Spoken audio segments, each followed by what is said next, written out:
Namaste. Thanks for joining me once again. I'm really stoked to share this episode with you. I hope you get stoked on it too. Today we're talking about Tejas, the illuminating quality in Ayurveda, the illuminating quality in our life, the illumination of vitality and transformation. So let's deep dive into understanding what Tejas is. Tejas is a Sanskrit word ultimately meaning radiance or the inner fire. And this holds a profound significance within Ayurveda and this ancient science of life and longevity. Ayurveda really identifies or recognizes these three vital essences, prana, tejas, and ojas. And these three essences are integral energies that govern life. They govern the harmonious function of the body, the mind, and our consciousness, and the interplay of them. And each one of them embodies a particular dimension of existence. Prana is the life force. Without prana, when prana leaves the body, we're finished. It's the vital air, it's the breath. It's what animates all of creation. Ojas is the vital energy. It's the immunity, the resilience, the longevity. In the last episode, we talked about ojas. In the next episode, we will talk about prana. Tejas, today's subject, is a transformative energy. It's the inner illumination, and it's what is the spark. It's what stokes the fire. It stokes life. It stokes the inner inspiration and gives us clarity. Within that cosmic framework of Ayurveda, Tejas operates through the elemental force of fire, or the Agni of digestion, the mental Agni. Thus, Tejas governs our transformational processes: digestion, metabolism, the cognitive function, our emotional discernment, and our spiritual illumination. Ultimately, it's that inner flame that guides all functions of the body. It's the communication between cells. It's the ATP, the mitochondrial energy release within a cell. And it gives mental clarity. It sharpens our mental faculties and even refines our spiritual perception. Tejas, in its ultimate manifestation, is the dynamic role in the human organism. And it factors into everything. It influences the equilibrium of life. And through the Ayurvedic principles, we can enhance and sustain that vital essence. And that's what really leads to optimum well-being, physically, mentally, emotionally, and spiritually. Defining Tejas, it's really this inner radiance or this transformative fire, and it encompasses this subtle yet super powerful aspect of energy. On a general level or on a tangible level, it's characterized by heat, fire, illumination, and transformation. The sun rising in the morning illuminates the dawn. It illuminates the darkness. But ultimately, it's derived from that elemental quality of fire, that inner spark. And it facilitates not only the physiological transformation, but the refinement of our intellect and, on the highest level, the spiritual consciousness. The classical Ayurvedic texts define Tejas metaphorically as the flame that lights the path of clarity, insight, and ultimately realization. Tejas, as a vital essence, is threefold in its quality or in its manifestation. It has three dimensions to it: the physical level, the mental level, and the spiritual level. On the purely physiological level, Tejas is the digestive fire, the Jatara Agni, the cellular metabolism, which is the Dhatu Agni, the conversion of nutrients through the seven tissues, which ultimately leads to the building of ojas. And it empowers the body to effectively assimilate nutrients, converting them into energy, into life force. On the mental level, Tejas sharpens our cognitive function, and it supports the cognitive function. It enhances our intellect, it enhances our clarity, and it's also responsible for the memory retention, as well as perceptual sharpness and our discriminative wisdom. We've talked about this before, that buddhi, that intellect, that discriminative wisdom. So Tejas gives rise to all of that. On the spiritual level, Tejas is that which illuminates. It illuminates the subtle layers of our consciousness, ultimately catalyzing a spiritual awakening. It's what gives us clarity in our meditation. It's what gives us self-awareness. And ultimately, it's what gives us self-realization. So Tejas links the material, the mental, and the metaphysical realms. And that is the Ayurveda perspective on health. It's a holistic perspective. And human health, Ayurveda says human health can't be isolated into these separate components. And it's seamless. It's a seamless interplay of body, mind, and spirit on a major, major level. Now, we live in a modern world, and we have a lot of modern health challenges. And a lot of these modern life, the way we're living, I wouldn't even call it a lifestyle. It's a disruption of life. It's a disruption of lifestyle.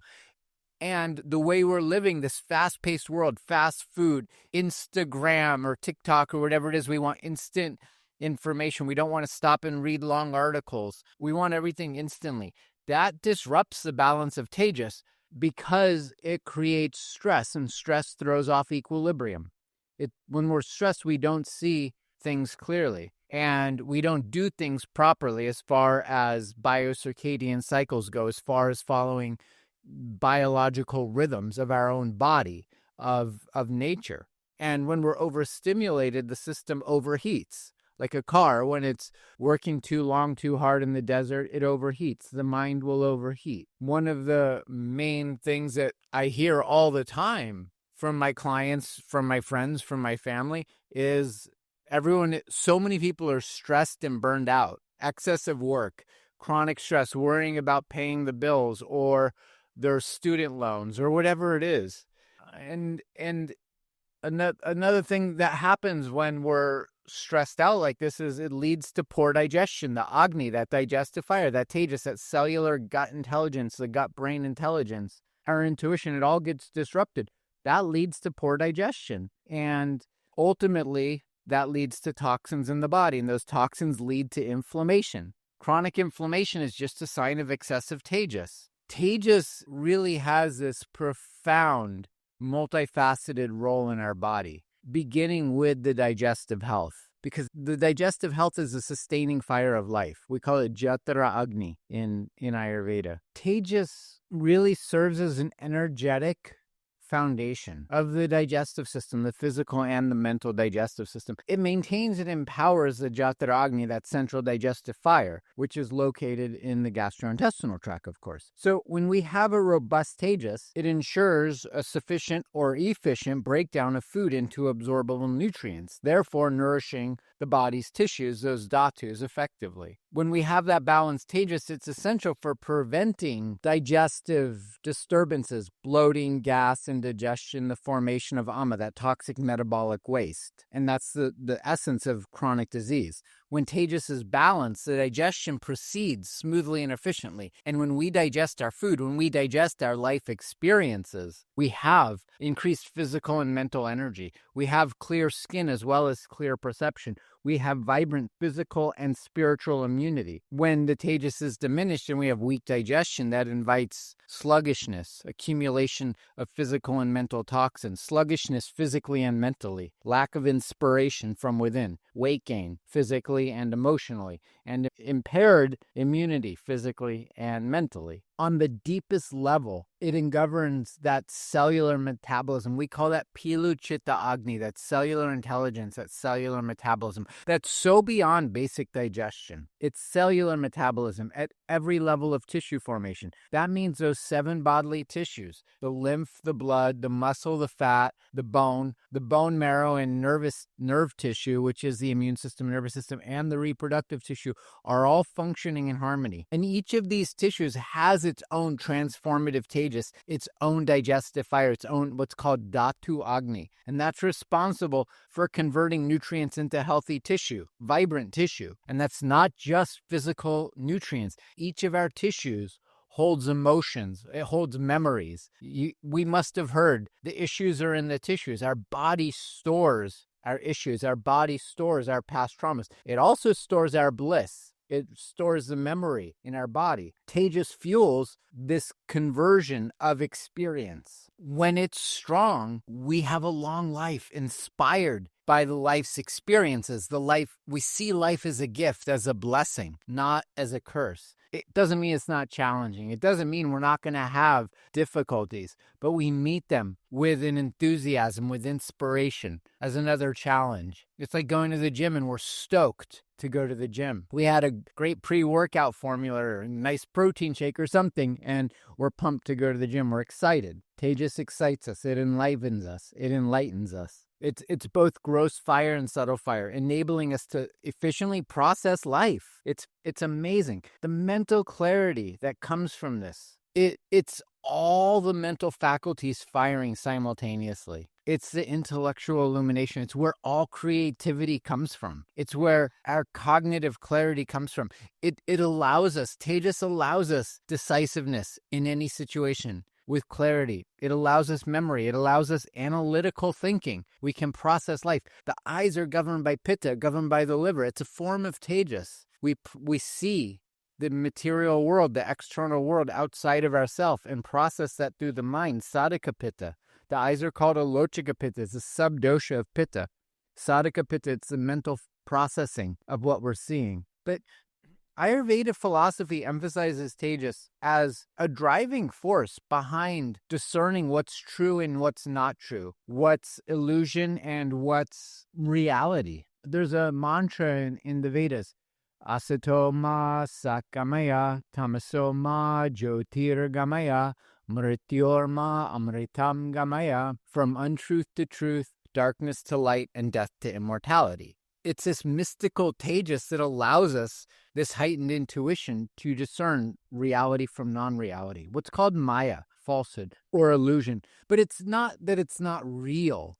It's just not permanent. Maya or illusion is considered anything that's not eternal. But what is actually eternal? Self alone is eternal. There's a truth behind the universe that's eternal. But if it's in time and space, if it's a material thing, that's not eternal. So that's what we refer to as illusion or Maya. It's just not eternal, that's all. But what Tejas is doing, it's fostering this heightened intuition. And it improves our insight into life's complexities. If we don't have this Tejas, our life is filled with dullness, some mental fog, poor concentration, confusion, and we can't make proper decisions. This diminished mental clarity correlates with an imbalanced diet. It comes from imbalanced lifestyle, staying up really late, sleeping after the sunrise, eating the wrong foods for our unique constitution at the wrong time of the day when the body doesn't actually have enzymes that it can digest it. Deep emotional traumas, emotional upheaval, the inability to cope with life's experiences. Tejas is a major part of our immunity and our vitality. It protects and purifies the body. The vitality that's sustained by Tejas is integral to our immunity, to our immune system's health and vitality. When we support Agni,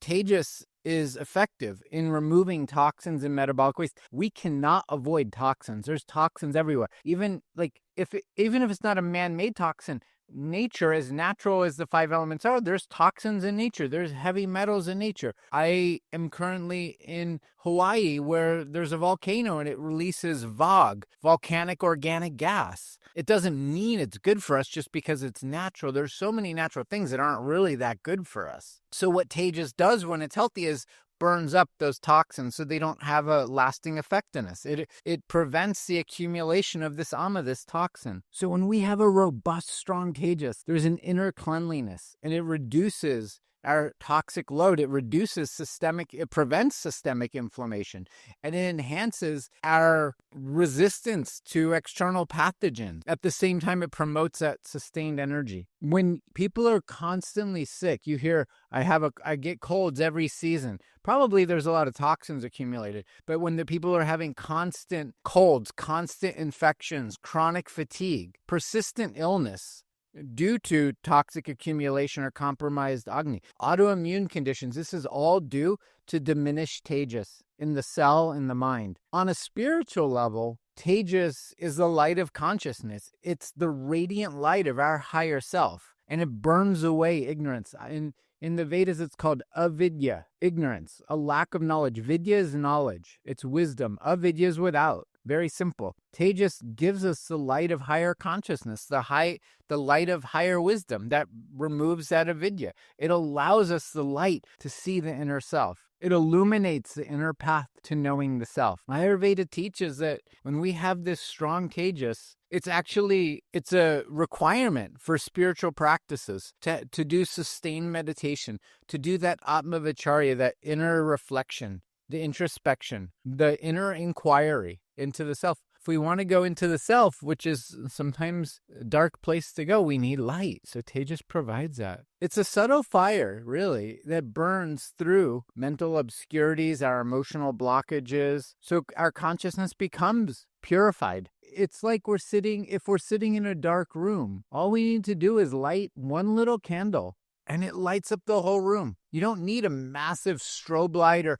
a massive floodlight. A little candle lights a lot of darkness. It gives such illumination. We just need to light the inner candle. That's all it is. Very simple. And when we do those inner practices, this fire doesn't go out. This fire becomes self-sustaining. So there's a clear intuition all the time. There's a spiritual vision. There's a connection. Our self, who we are, is connected to a universal truth. Eventually, it leads to the understanding of self, which on one level we call moksha. It's liberation. It's liberation from the false concept of who we think we are as a separate, limited being. It allows us to see the unity in everything. Let's look at factors that influence the balance and imbalances. Because Tejas is really sensitive to so many influences. There's so many things that can make it go out. The wind, too much wind can make it go out. Vata makes it go out. It blows out the fire. Too much water, if there's too much kapha, it extinguishes the fire. Too much light, too much cold as a quality. But one of the primary factors we need to look at is the dinacharya, those daily practices, our lifestyle habits. We need to have balanced routine. We need to have proper sleep. We need to have regular, consistent exercise. We need to have mindfulness relaxation techniques. It's through relaxation that nourishes the Tejas. When we have excess stress, when we don't sleep well, we have insomnia, we're waking up all night long. When we have a sedentary lifestyle without exercise, when we have a sedentary emotional state without inspiration in our life, this is dramatically disrupting to the Tejas. And then we make bad choices, especially regarding our diet. Because if we're not inspired, we're not happy from within, we seek happiness from external things. And in the modern day, a lot of it is from food. And so we make bad choices. We go for foods that create a lot of dopamine very quickly. Processed foods, highly refined carbohydrates, starchy foods, a lot of sugar, processed sugar, artificial sugar, white sugar, all these quick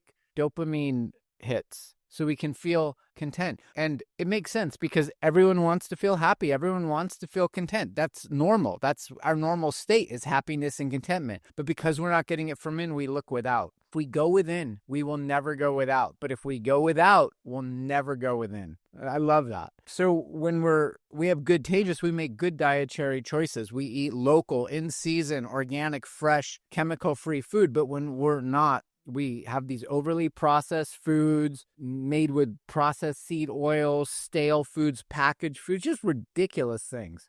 I mean, if you go to even the health food stores, I'm not going to name specific health food stores, but they're misnomers. Some of these stores, they claim to be whole foods. But if you go in the store, there's a few aisles of whole foods and the rest of the things are packaged, right? That's not really whole food. Then we have to look at our emotions. When we have a positive emotional state, when we're naturally expressing or having joy, expressing joy, there's a contentment and a compassion that arises within us. And having good Tejas allows joy, contentment, and compassion. And when we cultivate joy, contentment, and compassion, it enhances the Tejas. However, when we have negative states like anger, fear, anxiety, resentment, it leads to prolonged grief. It leads to prolonged sadness, depression, repression, suppression, and it drains our Tejas. And if all you have to do to get depressed is go on the evening news. I don't care which channel it is. If you're for this side, that side, all the evening news is creating division and it's supporting negative views. It's supporting the fear and anxiety. Turn off the news. If you look at human history for several thousand years, it's the same story. Good versus evil. The character, the face, the mask has changed. Whether you're you're looking at this guy or that guy, it's the same story. We know there's good and evil. And here's the thing. It's a love story. Life is a love story. We know that love and light always prevail. It may take a long time, but let love and light prevail inside yourself right now, today. Make a decision. No matter what, I'm going to be happy and filled with love and light and joy and contentment. And I'm going to express that in every action I do. And I'm going to share that with the world, because what we focus on increases. If you're focused on fear and anxiety and stress, you're going to decrease your Tejas and increase those things. If you focus on love, light, compassion, there's a really simple way to do that. Express gratitude. That's it. Write it down. Write 3 things you're grateful for. Speak out loud 3 things you're grateful for. I'm grateful for a microphone to record this podcast on. I'm grateful for a platform to upload it on. I'm grateful for people who want to listen to it and share it. I'm grateful for food in my refrigerator. I'm grateful that I have clean water to drink. I'm grateful that I have a voice that can speak and I can share my heart. Doesn't matter what you're grateful for, just express gratitude. There's another factor that does play a very significant role, and that's our environmental conditions. We need clean environments. We need uplifting environments. We need harmonious environments. Living in the slums of any major city in the world, the slums of Los Angeles, the slums of Oakland, the slums of Mumbai, it's kind of the same. It's not a harmonious, clean, uplifting environment. It's difficult to have that luminous Tejas in these difficult environments. When we're exposed to pollution, to horrible bacteria and viruses, when we're constantly being exposed to chaos and violence and these dramatically stressful environments, our Tejas diminishes. It's hard to see light there. Once Mother Teresa asked how she can go into the slums of Calcutta and feed people, and she says, I see Christ in every single one of these people. All I'm doing is serving Christ. All she saw was light in that darkness, and she just brought more light to that darkness. Can we do the same thing? Can we go into the slums, bring some water, bring some sandwiches, bring a little bit of light into their life, bring our own Tejas into the poorest of the poor? Once Neem Karoli Baba Maharaji said, someone asked him, how do we realize God? How do we know the self? He said, love people, serve people, feed people. Someone asked him, how do I raise Kundalini? Same answer, love people, serve people, feed people. The light of our own consciousness increases the more service we do. Selfless service, not with expecting a reward, not because we should or because we have to, because it fills our heart with joy. We actually benefit more than they do, I think. We're the ones who are filled with joy being able to serve. Just try it, you'll see. Don't take my word for it. Go out and do something. Doesn't matter what it is. Go help someone. It's beautiful. When our Tejas is balanced, we have this love, this compassion, and it leads to, it leads to a glowing complexion. You want to have great skin, go love and serve people, truly, because your skin starts to glow, your eyes start to glow, your intellect starts to glow, your emotions glow, your spiritual awareness glows, your sense of purpose glows. And when you're in that state of happiness and joy, your digestion improves. Your metabolic health improves. You can't have good digestion when you're stressed. If you're a gazelle running from the cheetah, tiger, whatever, you're not going to stop and have a meal. The digestive system shuts off. If you're in a tribe fighting for your life, you're not going to digest your food. I guarantee it. But when you're happy, when you're at peace, when you're sharing the bounty and abundance of creation, your digestion's perfect. And then it just adds on to itself. When there's an excess of Tejas, I've been talking about deficiencies in it. When there's an excess of Tejas, it also becomes disruptive, physically and mentally disruptive. On a physical level, it creates things like indigestion, heartburn, acid reflux, inflammation. On the mental, emotional level, it's that excess of fire in the mind. It's irritability, it's impatience, it's anger. If it's really bad, it's rage. If it's internalized, it's a sense of being it's perfectionism, or maybe being overcritical of oneself. And it's really, another thing is that it's difficult to relax in that state.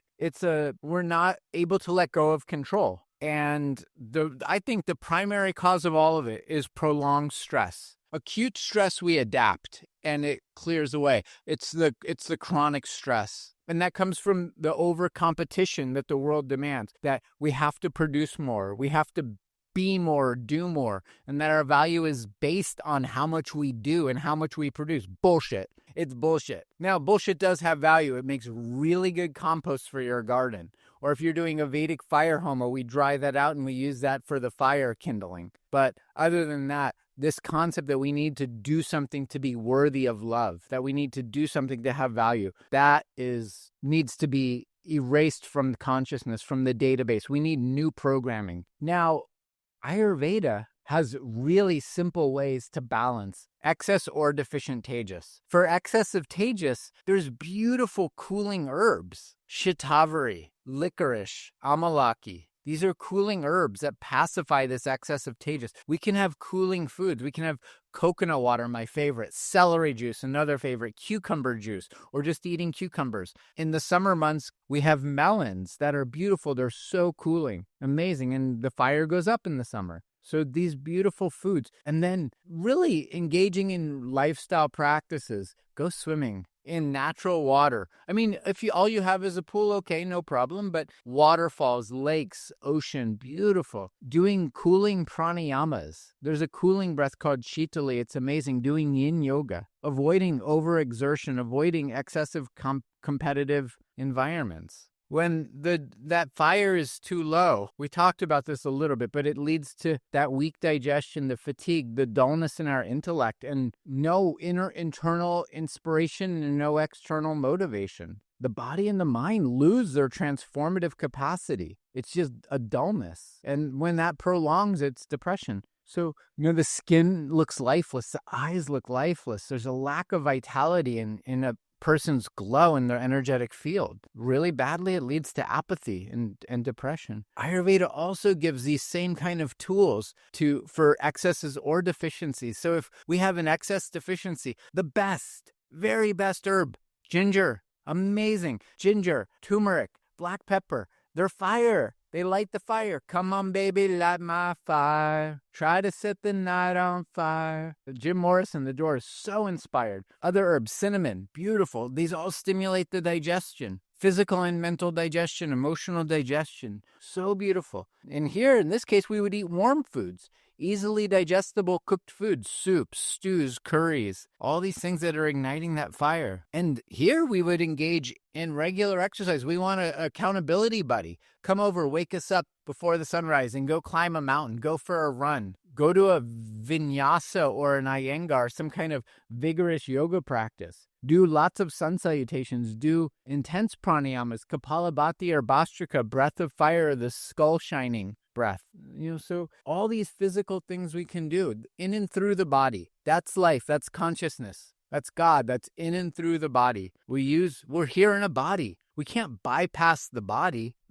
People have tried this. Buddha tried this. He tried to fast his way into enlightenment, and he realized that wasn't the path, the middle path. Not too much, not too little, not excess, not deficient. We need balance. So Tejas isn't just about physical and mental health. It's about the illumination of spirit. It's the inner light that allows us to recognize our true nature. This is, I think, the most important thing.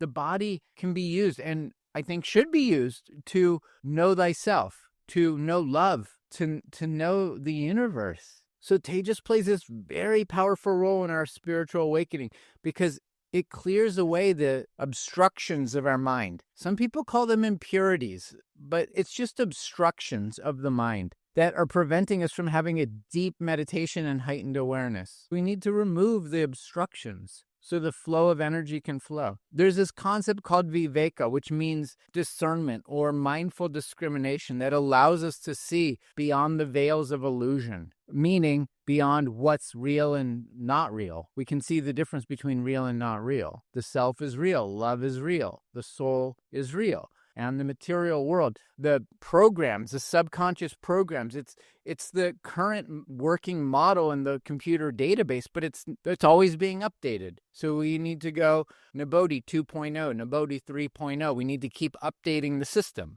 to keep up, and not in a competitive way. Just we're growing, so we outgrow the old systems. So that viveka, that discrimination, allows us to know when it's time to grow. It's like Has everyone heard the story of the lobster, how a lobster grows? It's really cool. When it's time for a lobster to grow, the shell starts putting pressure on it, indicating that it's time to grow. How many of us feel that we have pressure being put on us? That's how we know it's time to grow, when we feel pressurized. But what the lobster does is that it dives deep down into the ocean. Maybe not so deep, but it finds a place that's safe. It tries to find a crevice or a cave or a rock where it can shed its shell. It sheds its old shell, and it takes time to grow a new shell. And then when it grows a new shell, it comes back out and participates in the ocean activities. Likewise, how many of us are taking the time to allow ourselves to shed the old shell and grow?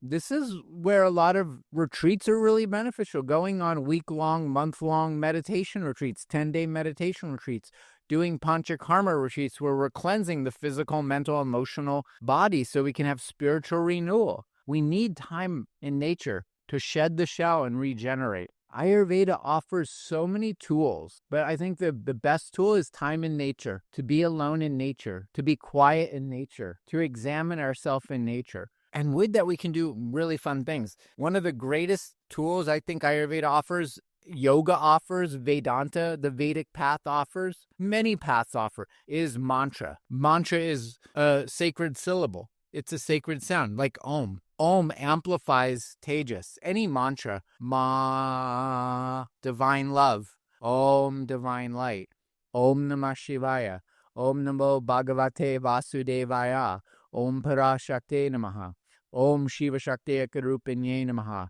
Soham Aham Brahmasmi, Om Tat Sat. These mantras give us clues into the nature of our true self, but they're so powerful because they're vibrational in nature, and they purify the obscurations in our mind. Doing meditations, doing visualization. Imagine a flame in the center of your heart, or in the center of your third eye, in the center of your throat, in the center of your belly, in the center of your reproductive system, in the crown of your head. This bright flame illuminating your whole being, radiating light and warmth throughout your body, throughout every cell. And then we can also do study of the texts, these Vedic texts. They're so beautiful. They're engaged. They're filled with such beautiful spiritual teachings that can fuel our inspiration, that fuel our intellect. And they're universal truths. You don't have to be a Hindu or a Buddhist or a monk or anything like that. You can be an atheist and read these spiritual texts that just illuminate life. So again, Ayurvedic's wisdom is so simple. But really, one of the main things is cultivating routine. That's really what allows all of what we've talked about today to be really firmly established in our life, in our health. Creating routine that is in supportive of Tejas ensures that we have good physical health, good mental health, good emotional health. We have mental clarity and sharpness, and we have a spiritual vitality. We've talked about this so many times, and I'm going to keep talking about it because it is fundamental to life. Routine, waking up early, rising in the pre-dawn hours, Brahma Muhurta. This allows us to align with nature's rhythm. For thousands of years, all of human history, we did this. We used to have roosters that would wake us up. Now we have alarm clocks. I don't recommend, these very abrupt alarms. That's not a nice way to wake up. Have some beautiful nature setting. Even have a rooster or something, a gentle rooster that is aligned with nature, some birds chirping, some natural rhythm that gently wakes us up. And then the Ayurvedic daily routine practices, scraping the tongue, oil pulling, doing the abhyanga, the oil massage, and then doing some breath work, some movement, things like this, and then eating at the right time each day, doing proper exercise, all these things. Everyone knows this. I've talked about this so many times. If you've been following this podcast, you know all these things. If you don't know, I would recommend going back and listening to the basics in the beginning of that we started in the first few episodes, the basics of Ayurveda and lifestyle habits and things like this. So this is the foundation of what Tejas does in our body and how we can really use Tejas as a way of inspiring, enlightening, and moving forward in life and on our spiritual path. There's profound interplay. this is the last thing I want to share before concluding today. There's an interplay of Tejas and prana and ojas. It doesn't exist in isolation. I think it's important that we look at this because we're in the middle now. We talked about ojas first. Now we're talking about Tejas. And next week we'll talk about prana. But Tejas is the interplay. It works synergistically with prana. Again, the life force, the vital life force, and ojas, the vital energy. And this is the holistic framework. Tejas with prana. Prana feeds the Tejas, the life force energy. Prana sustains and enkindles the Tejas, just like oxygen fuels fire. The wind stokes the fire. And this is fantastic. One of the greatest ways to harmonize prana and Tejas together is through pranayama, doing deep breathing exercises. It really optimizes the connection between prana and Tejas, and it really does ensure this clarity and energy in our mind and in our body. Then Tejas and ojas together. Tejas refines our ojas. Tejas acts as the transformative principle, that transformative heat, the fire that converts our ojas into a higher state of vitality and radiance, our spiritual radiance, our digestive radiance. Balance is essential. Balance is the key to all of this. When we have excess of Tejas, it burns up the ojas, and that leads to depletion. It leads to dryness. So many symptoms are there. Similarly, when we don't have enough Tejas, it fails to fully transform ojas, resulting in stagnation, a buildup of toxins, really. So we need to nurture both. And again, Ayurveda offers tools for that. We can have warm, nourishing foods. We can have ghee.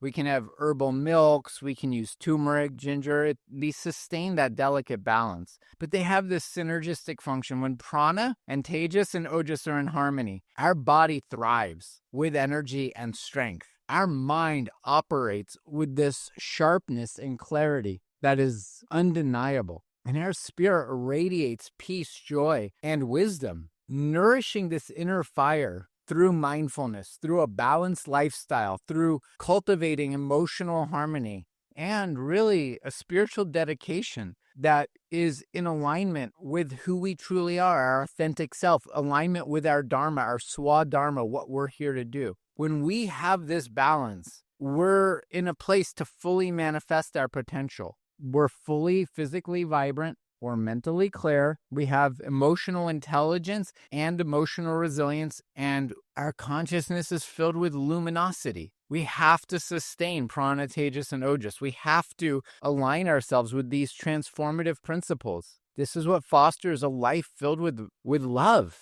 Tejas is the essence of this transformation. It is illuminating every aspect of our life. Let us nourish this inner fire. Let us nourish this love, this divine love, consciously. When we understand the principles of Ayurveda and integrate these Tejas-enhancing activities, food, herbs, practices, we can glow. The more we glow, the more we glow. Again, we have a world that is overburdened with stress and overexertion. Let us cultivate Tejas and use it as an offering. Use it as a pathway to balance, to resilience, to our inner radiance. Embracing this inner fire allows us to live with the greatest vitality and purpose. The purpose of life is to lead a life full of purpose, embodying love and light on the planet. So let us cultivate Tejas. Next week we'll discuss prana, and that will be the conclusion of ojas, Tejas, and prana, and the unification of these three.